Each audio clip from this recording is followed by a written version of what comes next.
Hello everyone, I'm Nalnikant. My roll number is 19EC01005. Today we will be discussing about sound analysis of different kinds of sounds. We are going to consider train sound, fan sound and human speech. Firstly, we will be collecting 1 hour samples of each sound. The main idea of this is we will be analyzing first 30 minutes of each sound and obtain the threshold values, and then we will analyze the next 30 minutes of each sound and compare these two obtained threshold values. Now we will be reading the audio files using the audio read command in the MATLAB, and we are gonna normalize it using the audio normalization function, for which I have already written code over here. You can see it. And we are gonna name the audio files as S1, S2, S3, and the N1, N2, N3 as audio normalization files, normalized audio files. Now we are going to analyze the train sound by taking 1 second samples from 30-minute sample taken initially from the 1 hour data. With this we will be getting 1800 blocks of 1 second, and also the frequency of each sound is 16,000 hertz. So we will be getting 16,000 samples in each 1 second block. So we will be defining an array of 16,000 rows and 1800 columns of zeros. This array is used to store the samples of first 30 minutes. Then we will be considering 4 arrays, to store the mean, variance, skewness and kurtosis data.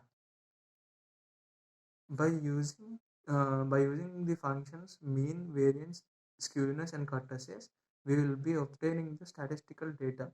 Then we will be storing this data in the above defined arrays. In MATLAB, we already have a inbuilt function called mean, variance, skewness and kurtosis, through which we can calculate the required data. In similar way, we will be analyzing fan sound by taking 1 second samples. In the same way, we are also analyzing the human speech.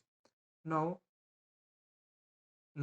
to see the difference between these three sounds, we are gonna plot 4 graphs using subplots, each for mean, skewness, variance and kurtosis for each sound. We will be using a MATLAB inbuilt function called PRC-tile to plot the percentile graphs.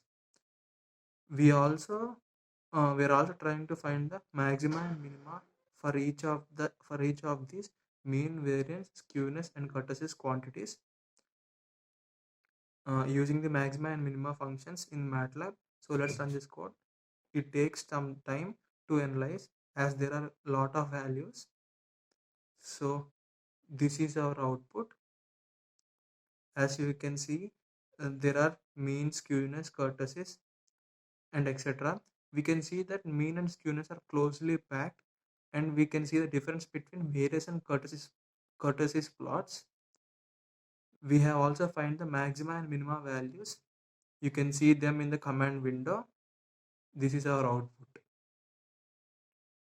Now let us look into the GUI. We have designed our GUI in this way. I have used radio buttons and made 4 options: mean, variance, skewness and kurtosis, from which we can select one option, and then by pressing on get confusion matrix button, which is a push button, we can it loads confusion matrix and plot and percentile plots. I have used the UI table and plot components from the component library and placed them on the right side. Now let us look at the code view.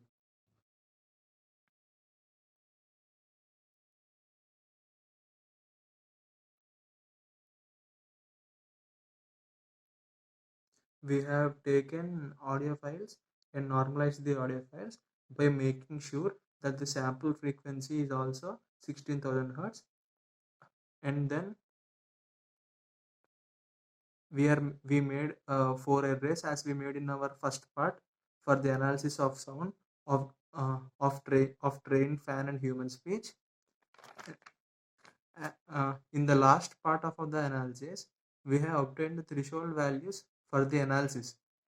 By using these threshold values, we are defining a for loop so that we can compare and make sure that these values can coincide with the analysis of second part or not. We have defined for loops for mean, variance, skewness, and kurtosis.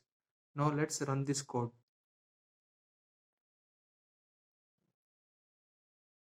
This is our GUI. So if we select mean option and press on get confusion matrix, we'll get the plot and confusion matrix, but it takes some time.